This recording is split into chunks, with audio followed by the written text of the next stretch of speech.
16 राज्यों और 3 केंद्र शासित प्रदेशों में एसआईआर की घोषणा। 30 जून से 29 जुलाई तक झारखंड में घर घर वोटर सत्यापन। 7 अक्टूबर को होगा सूची का अंतिम प्रकाशन।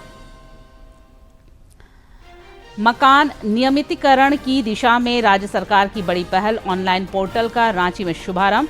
नगर विकास मंत्री ने कहा, किश्तों में शुल्क अदा करने का रहेगा प्रावधान। पूर्व मंत्री माधवलाल सिंह का बोकारो में पूरे राजकीय सम्मान के साथ हुआ अंतिम संस्कार। नम आंखों से दी गई विदाई। खास और आम रहे मौजूद। अगले महीने रांची में दिखेगा झारखंड T20 क्रिकेट लीग का रोमांच। जेसीए अध्यक्ष ने कहा, युवा खिलाड़ियों को मिलेगा मंच। क्रिकेटर ईशान किशन ने पहल को सराहा।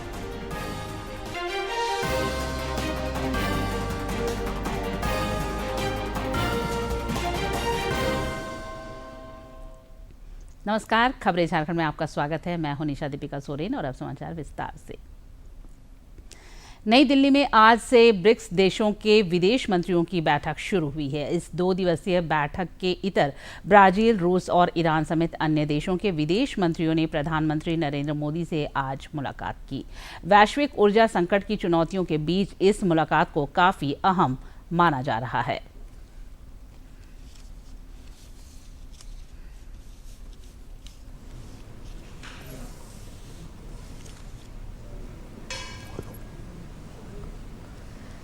तो ब्रिक्स देशों के विदेश मंत्रियों की ये बैठक नई दिल्ली में हो रही है, जहां ब्रिक्स देशों के विदेश मंत्री प्रधानमंत्री नरेंद्र मोदी से मुलाकात करने के लिए सेवा तीर्थ पहुंचे और वहां की ये तस्वीरें इस समय हम आपके साथ साझा कर रहे हैं।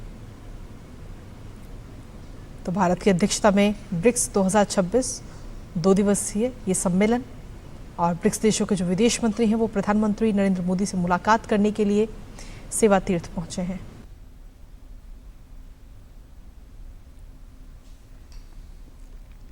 भारत निर्वाचन आयोग ने झारखंड समेत देश के 16 राज्यों और 3 केंद्र शासित प्रदेशों में तीसरे चरण के एसआईआर की घोषणा की है। देश भर के बीएलओ इन राज्यों में चरणबद्ध तरीके से 36 करोड़ 73 लाख से अधिक वोटरों का घर घर जाकर सत्यापन करेंगे। झारखंड में एसआईआर को लेकर 20 जून से 29 जून तक चुनाव कर्मियों का प्रशिक्षण होगा। बीएलओ 30 जून से 29 जुलाई तक घर घर मतदाता सूची के विशेष गहन पुनरीक्षण का काम करेंगे। 5 अगस्त को मतदाता सूची का ड्राफ्ट पब्लिकेशन होगा। 5 अगस्त से लेकर 4 सितंबर तक आपत्तियां दर्ज कराई जा सकेंगी। एसआईआर की प्रक्रिया पूरी करने के बाद 7 अक्टूबर को मतदाता सूची का अंतिम प्रकाशन होगा। इधर राज्य के अपर मुख्य निर्वाचन पदाधिकारी सह अपर सचिव सुबोध कुमार ने आज रांची में प्रेस वार्ता में बताया कि आगामी एसआईआर के मद्देनजर काफी दिनों से झारखंड में पूर्व तैयारियां चल रही हैं। उन्होंने बताया कि 1 अक्टूबर को अर्हता तिथि मानकर मतदाता सूची बनेगी। श्री कुमार ने यह भी कहा कि आयोग का यह प्रयास भी है कि कोई पात्र वोटर मतदाता सूची में न छूटे। भारत निर्वाचन आयोग द्वारा जारी किए गए जो कार्यक्रम हैं उसके अनुसार 30 जून से 29 जुलाई तक बीएलओ घर घर जाएंगी और जाकर सत्यापन का काम करेंगी। झारखंड में इस बार 1 अक्टूबर 2026 को अर्हता तिथि मानते हुए और उसी के आधार पर मतदाता सूची की तैयारी की जाएगी एसआईआर के लिए।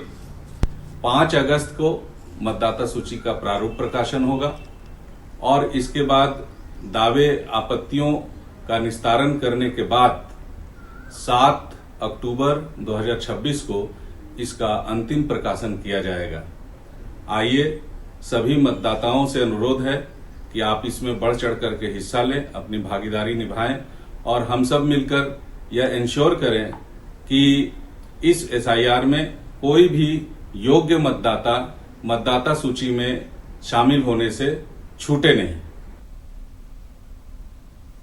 सीबीएसई द्वारा कल 12वीं के नतीजे घोषित किए गए, जिसमें झारखंड के विद्यार्थियों का प्रदर्शन शानदार रहा। रांची की भव्या रंजन ने कला संकाय में 99.8% हासिल कर देश भर में टॉप किया है। इधर मुख्यमंत्री हेमंत सोरेन ने सभी सफल विद्यार्थियों को बधाई और शुभकामनाएं दी हैं। उन्होंने आज एक सोशल मीडिया पोस्ट में कहा कि राज्य सरकार सर्वसुलभ शिक्षा पर जोर दे रही है, जिसका सुखद परिणाम मिल रहा है। सरकारी स्कूलों की शिक्षा व्यवस्था में व्यापक परिवर्तन किया गया है और आज परिणाम देश दुनिया के सामने है। उन्होंने अपने पिता दिशोम गुरु को याद करते हुए कहा कि शिक्षा से ही क्रांति आ सकती है। प्रदेश भाजपा अध्यक्ष आदित्य प्रसाद साहू ने शिक्षा के प्रचार प्रसार पर बल दिया है। वे आज रांची के बुढ़मू प्रखंड में एक विद्यालय में विद्यार्थी सम्मान सह विदाई समारोह में शामिल हुए। इस दौरान उन्होंने विद्यार्थियों को सम्मानित कर उनका हौसला बढ़ाया। मौके पर रांची के पूर्व सांसद राम टहल चौधरी समेत कई गणमान्य मौजूद रहे। सभी ने विद्यार्थियों को उज्जवल भविष्य की शुभकामनाएं दी। झारखंड के शहरी क्षेत्रों में रहने वाले लाखों लोगों के लिए आज का दिन एक बड़ी राहत लेकर आया है। अनाधिकृत रूप से निर्मित भवनों को नियमित करने की दिशा में राज्य सरकार ने एक महत्वपूर्ण कदम उठाते हुए नियमितीकरण ऑनलाइन पोर्टल का शुभारंभ किया है। इस मौके पर नगर विकास मंत्री सुदिव्य कुमार भी मौजूद रहे। उन्होंने बताया कि नागरिकों की सुविधा के लिए किश्तों में शुल्क अदा करने का प्रावधान रखा गया है।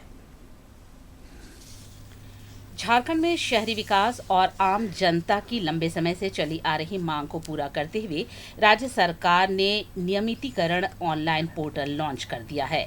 इस पोर्टल के माध्यम से अब अनाधिकृत निर्मित भवनों के मालिक नियमावली के प्रावधानों के तहत अपने मकानों का नियमितीकरण करा सकेंगे।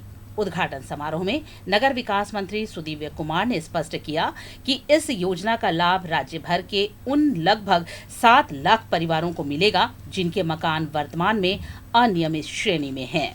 कि वो न्यूनतम शुल्क हो और न्यूनतम शुल्क भी अगर बड़ा हो जाता है तो उसको भी जमा करने के लिए हम लोगों ने 3 बराबर किस्तों में उनको मौका दिया है। तो मैं आपके माध्यम से जनता से अपील करना चाहूँगा कि अनुमानित झारखंड के 7 लाख वैसे घर जो अनियमित हैं, जिनके नियमित होने की संभावना है, वो इस योजना का लाभ लें। और साथ में राजनीतिक दृष्टिकोण से यह जरूर मैं कहना चाहूँगा, सरकार के इस कदम का उद्योग जगत और सामाजिक संगठनों ने भी पुरजोर स्वागत किया है। Federation of Jharkhand chamber of commerce and industries के अध्यक्ष आदित्य मल्होत्रा ने इसे एक ऐतिहासिक पल करार दिया। उन्होंने कहा कि न्यूनतम शुल्क पर नियमितीकरण की सुविधा से शहरों का विकास अब तेज गति से हो सकेगा और लोगों की संपत्तियों की वैल्यू भी बढ़ेगी। ये जो प्रस्ताव है, सरकार ने इसमें ध्यान रखा है कि जो जन अपेक्षाएं हैं और आज की जो जरूरत है, अगर कोई भी शहर का विकास करना है तो वहाँ की नियमितीकरण, जो पूर्व में मकान बनाए गए, लोगों के बीच में जो तलवार लटकती है कि हमारा मकान कब टूटेगा, तो उनके लिए ये एक बहुत बड़ा सुनहरा मौका है कि वे अपने मकानों को नियमितीकरण कराएं। और शुल्क भी बहुत कम सरकार ने रखा है और ये योजना के पूर्ण होने के बाद शहरों का विकास और तीव्र गति से होगा। नियमितीकरण ऑनलाइन पोर्टल के शुरू होने से न केवल शहरी बुनियादी ढांचे में सुधार होगा, बल्कि आम जनता को अपने आशियाने को लेकर बड़ी अनिश्चितता से भी मुक्ति मिलेगी। इस पोर्टल के शुरू होने के बाद अब उम्मीद की जा रही है कि लोग आगे बढ़कर अपने भवनों को नियमित कराएंगे। रांची से कर्मवीर की रिपोर्ट। रांची के लापुंग प्रखंड में सिडको फेड द्वारा वैज्ञानिक पद्धति आधारित लाह खेती प्रशिक्षण और टूल किट वितरण कार्यक्रम का आयोजन किया गया। इस दौरान कृषि मंत्री शिल्पी नेहा तिर्की विशेष रूप से मौजूद रहीं। मौके पर उन्होंने कृषि विकास और किसान कल्याण की प्रतिबद्धता दोहराई। प्रशिक्षण कार्यक्रम के क्रम में 3 पंचायतों के 377 किसानों को ट्रेनिंग मिली। आगामी जून-जुलाई माह में प्रत्येक किसान को 5-5 किलो कुसुमी एवं रंगीनी लाह बीज 100% अनुदान पर उपलब्ध कराने की घोषणा की गई। राज्यसभा सांसद दीपक प्रकाश ने आज रांची के हरमो स्थित नवनिर्मित सामुदायिक भवन का उद्घाटन किया। इस भवन का निर्माण उनके सांसद निधि से हुआ है। श्री प्रकाश ने भरोसा जताया कि इस भवन से स्थानीय लोगों को काफी सहूलियत होगी।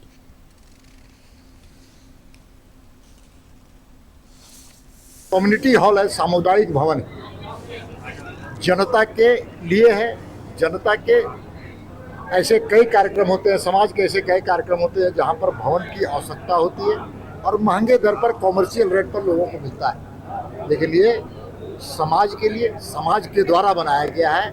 हमारे एमपी लेट से जरूर बना है, हमारे जो सांसद के कोष से जरूर बना है, लेकिन ये पैसे आम समाज का है, आम जनता का है। और आज पूजन करके इस कार्यक्रम का उद्घाटन किए, मुझे इस बात की खुशी है।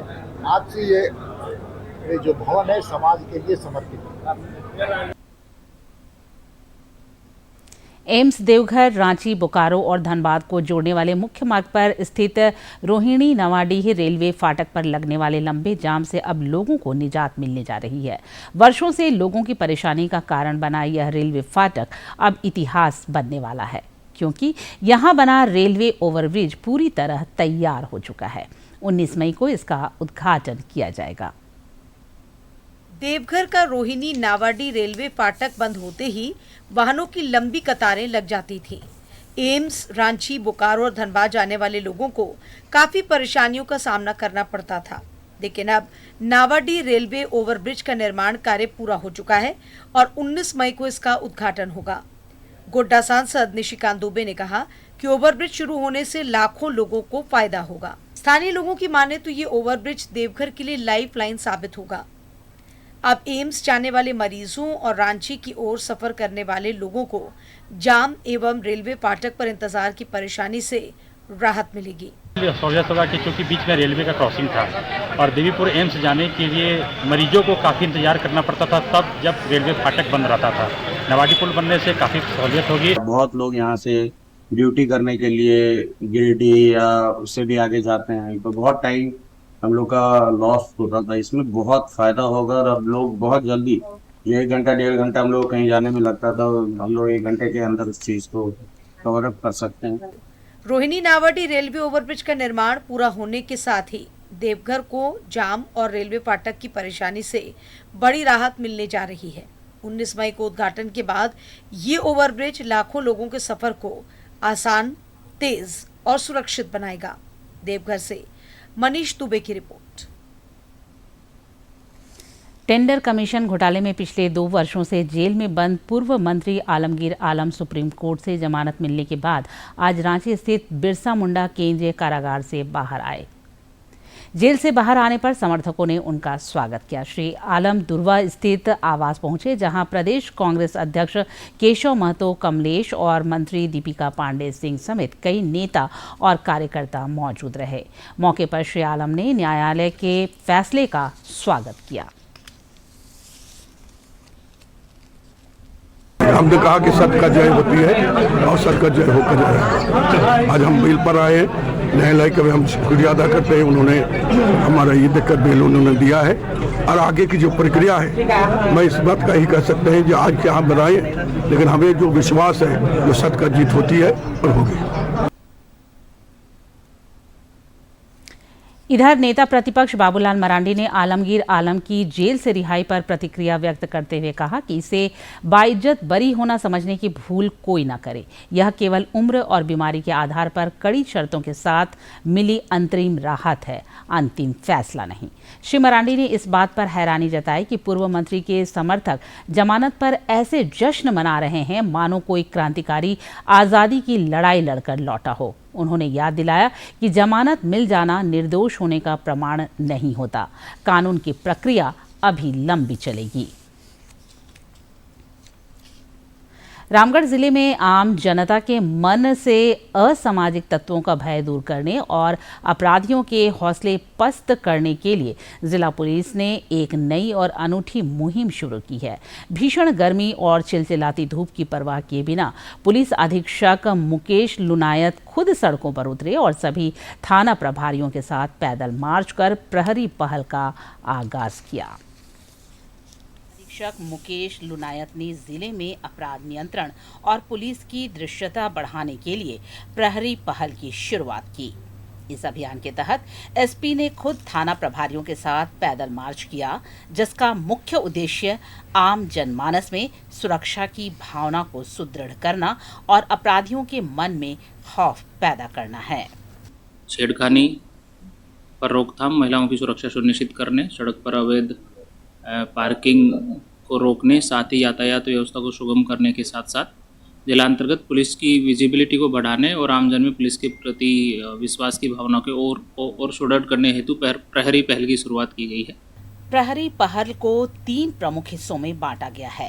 पहला, पैदल गश्ती, जिसके जरिए बाजार, स्कूल, कॉलेज और भीड़ भाड़ वाले इलाकों में पुलिस की मौजूदगी रहेगी। दूसरा, अड्डेबाजी के विरुद्ध कड़ा अभियान और तीसरा, एंटी क्राइम चेकिंग। पुलिस ने अपराध की प्रवृत्ति और आम जनता से मिले सुझावों के आधार पर जिले में कुल 76 मार्गों का चयन किया है, जिसका रूट चार्ट एसपी कार्यालय से जारी होगा। पहल के 3 हिस्सा हैं: पैदल गश्ती, अड्डेबाजी के विरुद्ध अभियान एवं एंटी क्राइम चेकिंग। जिलांतर्गत महिला सुरक्षा और को सुनिश्चित करने हेतु, साथ ही अपराध नियंत्रण के दृष्टिकोण से, यातायात व्यवस्था को सुगम करने के दृष्टिकोण से हम लोगों के द्वारा सभी थाना अंतर्गत अब तक कुल 76 मार्ग पैदल गश्ती हेतु चिन्हित किए गए हैं, जिसमें सप्ताह में 2 बार वरीय पुलिस पदाधिकारियों की उपस्थिति में थाना में पदस्थापित पुलिसकर्मी और पदाधिकारियों द्वारा पैदल गश्ती की जाएगी। और इस मुहिम में अगर अन्य एजेंसियों या विभाग चाहे वो नगर परिषद हो, कैंट प्रशासन हो या अन्य संबंधित विभाग हो, उनकी मदद की आवश्यकता महसूस हुई तो उनसे भी समन्वय स्थापित करके अग्रिम कार्रवाई की जाएगी। इस पहल के जरिए महिलाओं के साथ होने वाली छेड़खानी, अवैध पार्किंग और अतिक्रमण जैसी समस्याओं पर भी प्रहार किया जाएगा। जिले के प्रत्येक थाने को अब सप्ताह में कम से कम 2 बार अपने अपने क्षेत्रों में अनिवार्य रूप से पैदल गश्ती करनी होगी। रामगढ़ से कौशल की रिपोर्ट। खूंटी में पुलिस ने 2 अलग अलग स्थानों पर छापेमारी कर करीब 2 किलोग्राम अफीम और 231 किलोग्राम डोडा बरामद किया है। पुलिस अधीक्षक ऋषभ गर्ग ने बताया कि खूंटी और मुरहू थाना क्षेत्र में गुप्त सूचना पर पुलिस को यह सफलता हाथ लगी। हम लोग को बताया गया था, वहां आता हुआ प्रतीत हुआ। उसको जब रोकने का इशारा किया गया तो बाइक तेजी से भागा।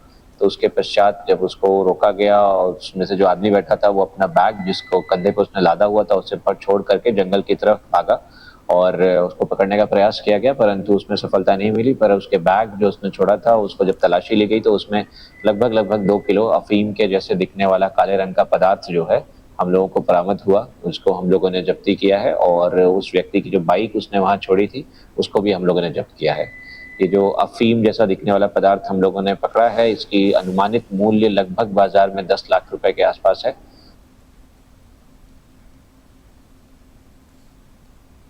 उधर चतरा में भी मादक पदार्थों के तस्करों के खिलाफ पुलिस का अभियान जारी है।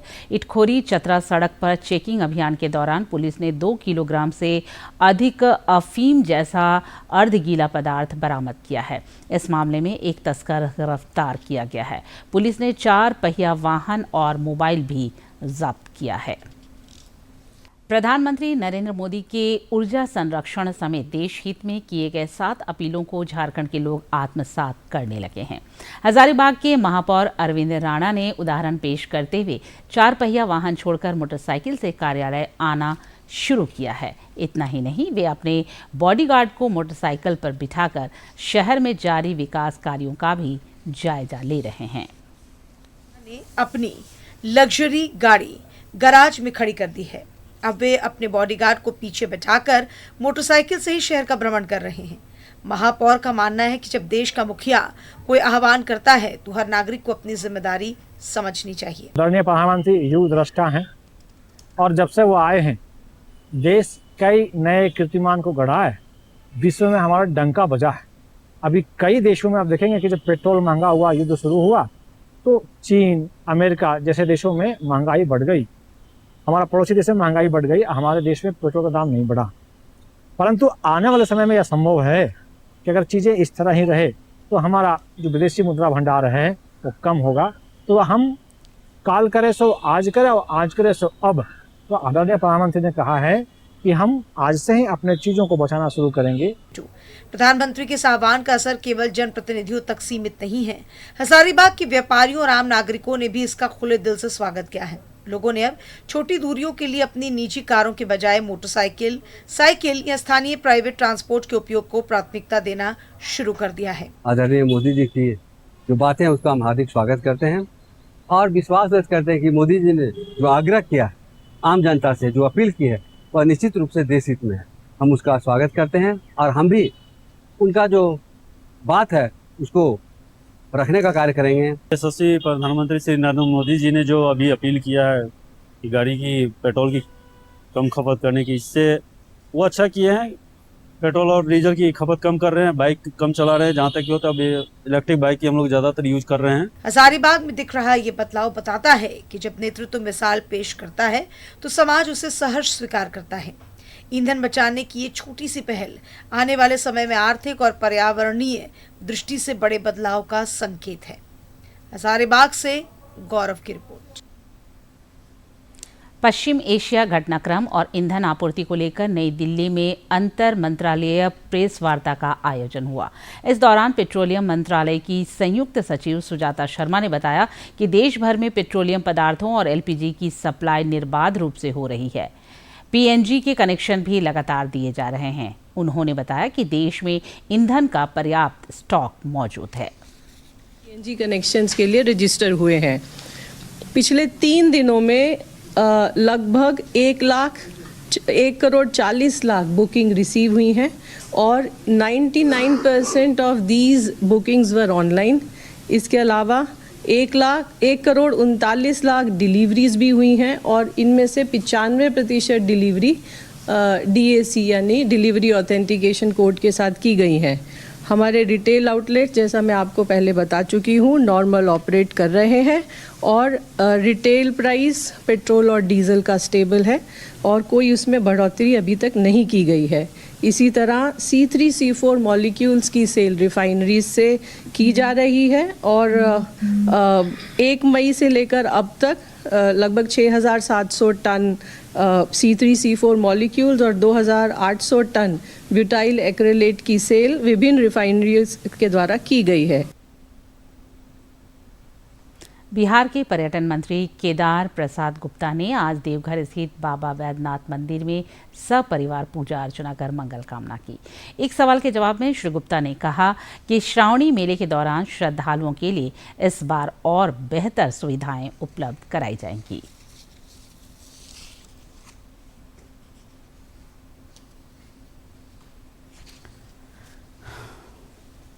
मोदी जी के मार्गदर्शन में और यशस्वी मुख्यमंत्री सम्राट चौधरी जी के नेतृत्व में बिहार में सुख समृद्धि आए, एक मजबूत बिहार बने, समृद्ध बिहार बने, विकसित बिहार बने। बाबा से मैंने यही कामना की है। पूर्व मंत्री माधवलाल सिंह का आज राजकीय सम्मान के साथ बोकारो में अंतिम संस्कार हुआ। जनप्रतिनिधियों, हजारों ग्रामीणों और प्रशासनिक अधिकारियों की मौजूदगी में उन्हें नम आंखों से अंतिम विदाई दी गई। अंत्येष्टि के दौरान राज्य के मंत्री योगेंद्र प्रसाद भी मौजूद रहे। गौरतलब है कि लंबी बीमारी के बाद माधवलाल सिंह का कल रांची के एक निजी अस्पताल में निधन हो गया था। रांची में अगले महीने राजधानी और राज्य के लोगों को झारखंड T20 क्रिकेट लीग का रोमांच देखने को मिलेगा। रांची में आज प्रेस वार्ता के दौरान इस बात की जानकारी साझा की गई। मौके पर JCA अध्यक्ष अजय नाथ शाहदेव और सचिव सौरभ तिवारी ने बताया कि इस लीग से राज्य के उभरते खिलाड़ियों को जहां मंच मिलेगा, वहीं खेल प्रेमियों को उम्दा क्रिकेट देखने को मिलेगा। इस मौके पर टीम इंडिया के विस्फोटक बल्लेबाज ईशान किशन भी मौजूद थे। उन्होंने कहा कि यह पहल सराहनीय है, मौका मिलेगा तो वे भी लीग में खेलेंगे। खुद का अपना आइडेंटिटी बनाएं, मेरे से हो सकता है ट्राई करें और बड़ा नाम बनाने का। हम लोग जो स्टार्ट किए हैं अभी क्रिकेट खेलना अच्छे से, बट आई एम श्योर कि बहुत सारे प्लेयर्स आएंगे, बहुत सारे ऐसे नाम आएंगे जिनके बारे में हमें नहीं पता है। और एक अच्छा प्लेटफॉर्म भी है उन लोग के लिए, क्योंकि जितने भी IPL की फ्रेंचाइजी टीम है सभी की स्काउटिंग आते हैं देखने के लिए। और अगर आप अभी देखेंगे तो बहुत ऐसे प्लेयर हैं जो स्काउटिंग के थ्रू या अपने लोकल लीग के थ्रू वहाँ पे पहुँचे IPL में खेलने के लिए। तो ये बच्चों लोगों के लिए बहुत अच्छा प्लेटफॉर्म है और हम लोग चाहेंगे कि आने वाले टाइम में यहाँ से मैक्सिमम प्लेयर हो जो आगे निकल के इंडिया को रिप्रेजेंट करें। ईशान किशन के जैसा और भी प्लेयर हम लोग चाहेंगे कि झारखंड के प्लेयर हम लोग का इंडिया में रिप्रेजेंट करें। जानते हैं मौसम का हाल। राज्य में एक और जहां बेमौसम बारिश का सिलसिला जारी है, वहीं एक बार फिर से कई जिलों में तापमान बढ़ रहा है। मौसम विज्ञान केंद्र के पूर्वानुमान के मुताबिक अगले 2 दिनों के दौरान अधिकतम तापमान में और करीब 3 डिग्री सेल्सियस तक की वृद्धि हो सकती है। पिछले 24 घंटे के दौरान डाल्टनगंज में अधिकतम तापमान 42 डिग्री सेल्सियस रिकॉर्ड किया गया। केंद्र के मुताबिक राज्य के कई हिस्सों में 20 मई तक बारिश की संभावना है। इस अवधि में आंधी और वज्रपात की भी आशंका है, जिसे लेकर चेतावनी जारी की गई है। राज्य में स्थानीय तंत्र की उदासीनता और लापरवाही की वजह से विभिन्न कल्याणकारी योजनाओं का लाभ जरूरतमंदों तक नहीं पहुंच रहा है। ताजा मामला धनबाद के बाघमारा अंतर्गत महुदा स्थित पांडेडीह गांव का है, जहां विकास के दावों की पोल खुलती दिख रही है। यहां लाखों रुपए की लागत से बनी महुदा ग्रामीण जलापूर्ति योजना का दोबारा उद्घाटन तो धूमधाम से हुआ, लेकिन नलों से पानी की एक बूंद तक नहीं टपकी। धनबाद के महुदा में बीती 3 मई को जश्न का माहौल था। बाघमारा विधायक शत्रुघ्न महतो ने नारियल फोड़कर जलापूर्ति योजना का दोबारा शुभारंभ किया था। उस वक्त अधिकारियों ने बड़े बड़े वादे किए थे, लेकिन हकीकत यह है कि उद्घाटन का गुलाल उतरते ही योजना ठप हो गई। ग्रामीणों का आरोप है कि उद्घाटन के बाद आज तक एक भी दिन घरों में पानी नहीं पहुंचा। एक तरफ स्कूल, एक तरफ आंगनबाड़ी है और पूरा गंद आता है। इसका कारण मच्छर भी खाना बनाते हैं और खाना बनाने का कारण जानते एक थोड़ा सा भी मच्छर नहीं आना चाहिए और इतना गंद आता है, उल्टी भी होता है। पानी भरते सुबह सुबह हम लोगों को बहुत तकलीफ होता है। इस योजना का इतिहास काफी पुराना है। करीब 5 साल पहले तत्कालीन विधायक और वर्तमान सांसद ढुल्लू महतो ने इसका शिलान्यास किया था। तब से लेकर अब तक यह योजना कभी सुचारू नहीं हो सकी। कभी रेलवे अंडरपास निर्माण के कारण पाइपलाइन टूटी रही, तो कभी विभागीय अनदेखी ने ग्रामीणों को प्यासा रखा। 1.5 साल तक पाइपलाइन क्षतिग्रस्त रहने के बाद उम्मीद थी कि दोबारा उद्घाटन से राहत मिलेगी, पर स्थिति जस की तस है। पानी 3 तारीख को उद्घाटन हुआ था, पानी भी नहीं मिल रहा है। उसके बाद पानी चालू नहीं हुआ। पानी न मिलने के साथ साथ अब ग्रामीणों को बीमारियों का भी डर सता रहा है। उद्घाटन की हड़बड़ी में सड़क किनारे की नाली तोड़ दी गई और उसे मिट्टी से ढक दिया गया। नतीजा यह है कि नाली का गंदा पानी सड़क पर जमा है। बगल में ही आंगनबाड़ी और प्राथमिक विद्यालय है, जहां बच्चे इसी गंदगी के बीच से गुजरने को मजबूर हैं। एक दिन पानी का उद्घाटन हुआ, उसके बाद जो है पानी लगभग 1 बाल्टी गिरा था। उसके बाद से आज तक पानी गिरा नहीं। उसके बावजूद यहाँ पे जो काम हुआ, उसमें टंकी पे जो काम हुआ सो हुआ। बगल में आप देख सकते हैं कि जो नाली था, गांव का पानी इससे बहता था, वो नाली को तोड़ ताड़ दिया गया। अब वो घर का पानी, नाली का पानी जो है रोड पे बहता है, पूरा जल जमाव हो गया है। स्थिति भयावह हो गया है। ये इस तरह से पानी का जमाव हो गया है। बगल में स्कूल है, बगल में आंगनबाड़ी चलता है, बच्चे लोग हैं और इतना जो बदबू मारता है पता नहीं। पांडेडीह गांव के लोगों का गुस्सा अब 7वें आसमान पर है। उनके लिए शिलान्यास और उद्घाटन के पत्थर सिर्फ चुनावी स्टंट बनकर रह गए हैं। सवाल यह है कि आखिर इस योजना की विफलता के लिए जिम्मेदार कौन है और पांडेडीह की प्यास कब बुझेगी। धनबाद से अजय की रिपोर्ट। और अंत में मुख्य समाचार एक बार फिर।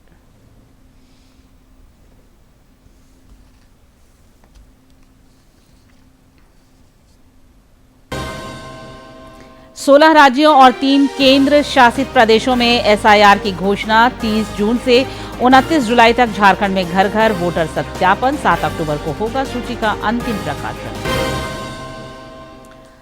मकान नियमितीकरण की दिशा में राज्य सरकार की बड़ी पहल। ऑनलाइन पोर्टल का रांची में शुभारंभ। नगर विकास मंत्री ने कहा किश्तों में शुल्क अदा करने का रहेगा प्रावधान। पूर्व मंत्री माधवलाल सिंह का बोकारो में पूरे राजकीय सम्मान के साथ हुआ अंतिम संस्कार। नम आंखों से दी गई विदाई। खास और आम रहे मौजूद।